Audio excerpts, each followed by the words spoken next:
Terima kasih kepada pengerusi majlis yang berusaha, Puan Guru Besar, Puan Siti Aidah binti Muhammad Baroza, yang dihormati barisan pentadbir, guru-guru dan rakan-rakan yang dikasihi sekalian. Seperti mana yang kita sedia maklum, Nabi Muhammad SAW merupakan pesuruh Allah yang terakhir. Baginda merupakan pembawa rahmat untuk sekalian alam dan merupakan Rasulullah bagi seluruh umat Islam di dunia. Sesungguhnya Nabi Muhammad SAW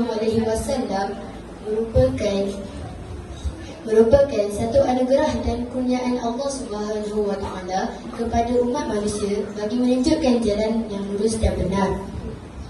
Membesarkan Maulid Rasul ini samalah seperti kita membesarkan Islam, kerana Nabi Muhammad SAW umpama simbol bagi agama Islam. Hadirin dan hadirat sekalian, baiklah, sekarang saya akan mulakan forum kita. Sebelum itu, saya akan memperkenalkan ahli panel kita. Ahli panel kita yang pertama ialah Marisa Imanina binti Muhammad Nurli, dan ahli panel kita yang kedua ialah Nur Fatimah Az-Zahra binti Suhaili. Tajuk forum kita pada hari ini ialah bagaimana kita nak mencintai Rasulullah SAW. Bagi mengupas tajuk ini, saya serahkan kepada ahli panel kita yang pertama. Dipersilakan.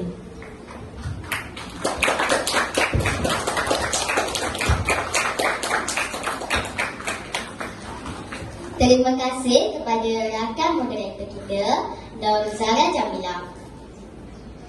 Yang berusaha, Puan Siti Aidah, Guru Besar SK Perempuan Bukit Kuda. Yang dihormati barisan pentadbir, guru-guru dan rakan-rakan seperjuangan yang dirahmati Allah sekalian. Apa khabar kawan-kawan? Sihat?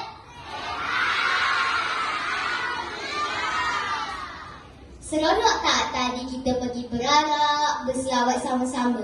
Seronok tak? Syukur Alhamdulillah, pada pagi Jumaat yang sangat mulia ini, kita dipertemukan Allah di dalam dewan ini untuk sama-sama berada dalam majlis ilmu, iaitu forum bersempena bulan kelahiran Nabi kita, Nabi Muhammad SAW.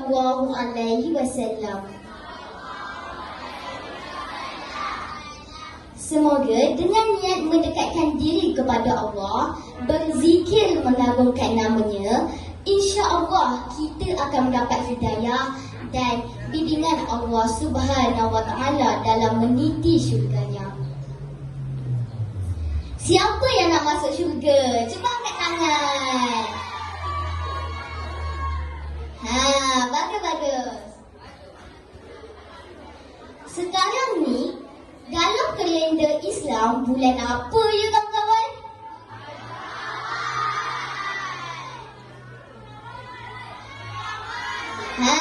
Betul tu. Bulan Rabiul Awal. Bulan di mana bukan hanya menjadi satu permulaan lahirnya seorang manusia mulia dan luar biasa, penyelamat umat sejagat, tapi juga bulan yang menjadi saksi sejarah lahirnya risalah Islamiah pembawa rahmat untuk sekalian alam. Maka sudah semestinya kita bukan hanya meraihkan dan memperingati kelahiran baginda Nabi SAW ke dunia sahaja, namun juga meraihkan kelahiran dan munculnya satu risalah yang menyelamatkan umat manusia dari satu zaman kegelapan kepada zaman penuh cahaya iman.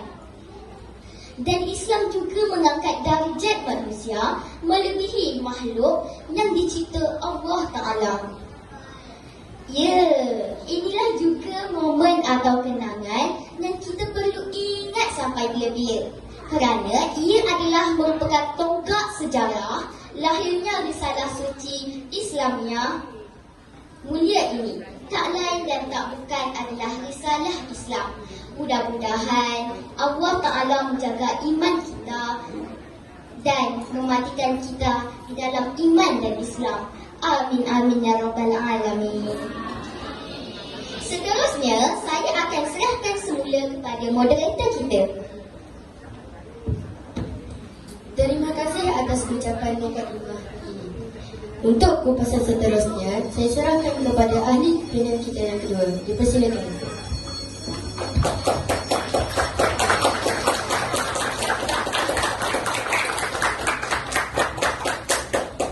Kawan-kawan, kita berkumpul pada hari ini dalam dewan ini.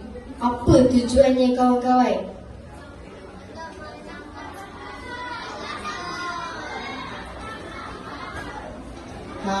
Tujuannya semata-mata untuk menzahirkan rasa kecintaan kita kepada Nabi Muhammad sallallahu alaihi wasallam.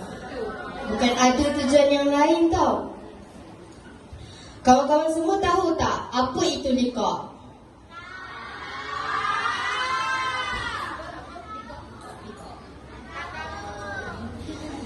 Liqa' tu ialah pertemuan atau perjumpaan. Dalam bahasa sekarang ni, lepak lah. Mereka lepak bukan macam kita. Mereka lepak sembang hal akhirat dan hal agama je. Kita ni, kalau cikgu keluar je dari kelas, cepat-cepat berkumpul. Lepas tu sembang berduka-bukan. Betul tak?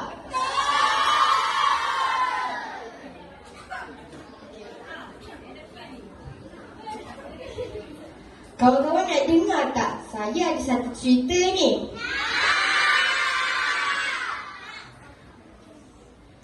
Ada di kalangan orang mukmin yang hidup pada zaman Rasulullah, yang duduk pada zaman Rasulullah, yang masuk Islam juga pada zaman Rasulullah, cuma terkurang satu je.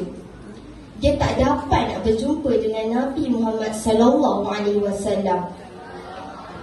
Itu je kelemahan dan kekurangan dia. Dia tak dapat gelaran yang namanya sahabat. Hanya digelar tabi'in sahaja. Kawan-kawan semua tahu tak siapakah beliau? Dia ialah Uwais Al-Qarni. Kawan-kawan mesti tertanya kan, kenapa dia tak dapat jumpa Nabi? Dia benci dekat Nabi ke? Tak, sebab dia perlu menjaga ibunya yang sudah tua dan sangat uzur. Itulah sebabnya.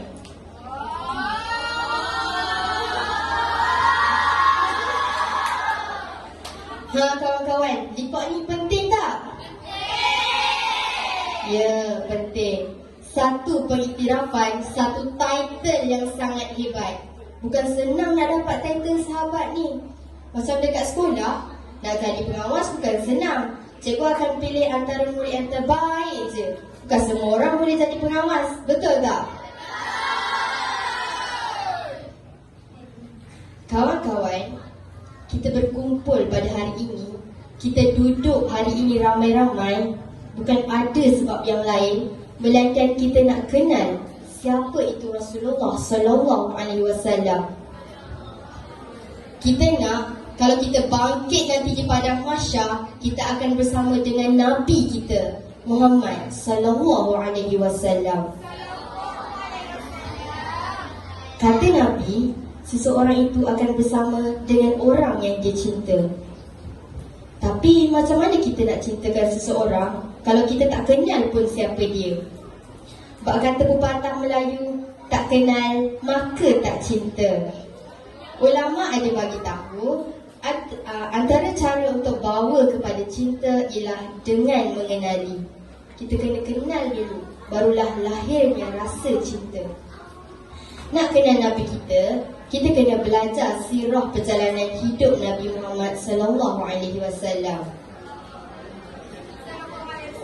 Kawan-kawan, susah ke senang nak jadi orang baik ni? Susah kan? Kawan-kawan, saya nak tanya, apa persamaan hati dengan cawan?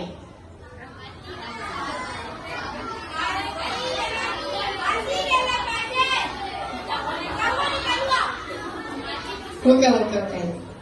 Ni jawapannya. Hati ni macam cawan lah.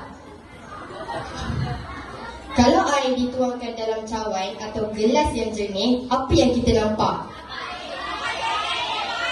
Untuk air kan? Macam tu juga dengan hati kita. apa yang masuk dalam hati kita, apa yang kita dengar, apa yang kita baca dan apa yang kita lihat dan apa yang keluar dari cawan tu ialah akhlak kita, perangai kita. Jika kita baca benda yang baik, dengar benda yang baik, lihat benda yang baik, maka yang masuk dalam hati kita tu benda yang baiklah dan akan keluarlah akhlak dan perangai yang baik dari diri kita. Jika kita lihat benda yang buruk, baca benda yang tak baik, dengar benda yang tak baik, maka yang masuk dalam hati kita tu benda yang buruk dan akan keluarlah akhlak dan perangai yang buruk dari diri kita. Kawan-kawan, macam mana kita nak sayang Nabi ya?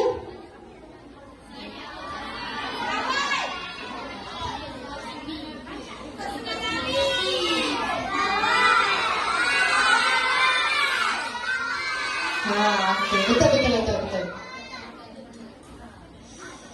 Kita tak pernah jumpa Nabi, tak pernah tengok Nabi.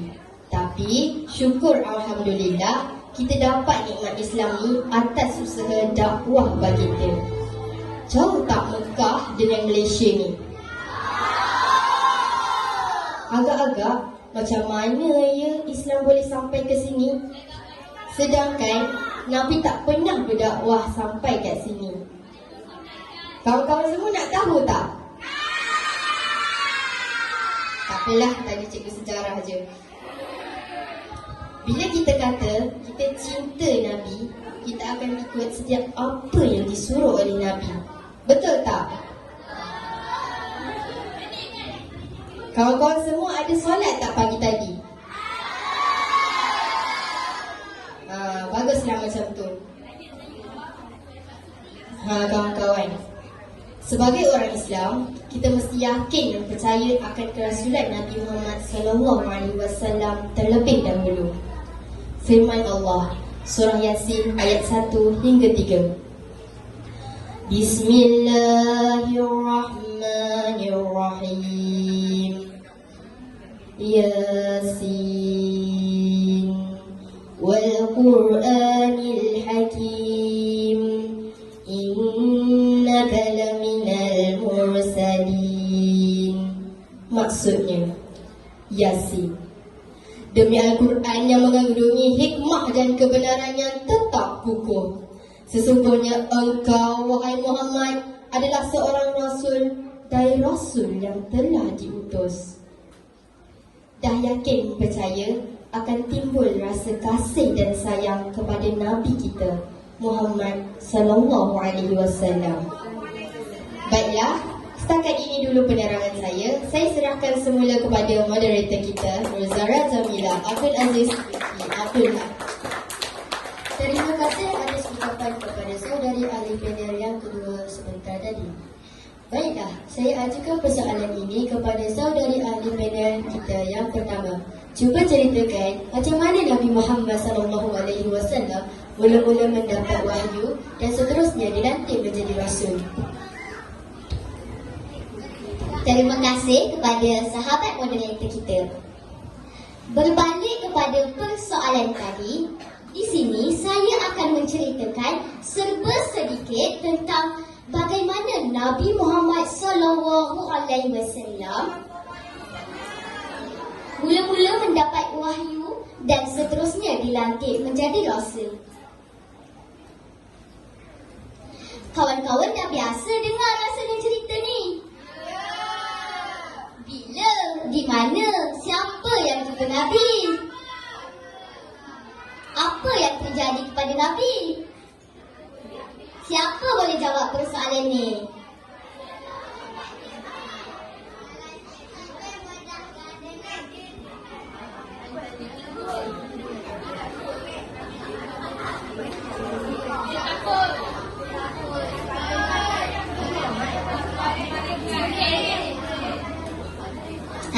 Betul tu.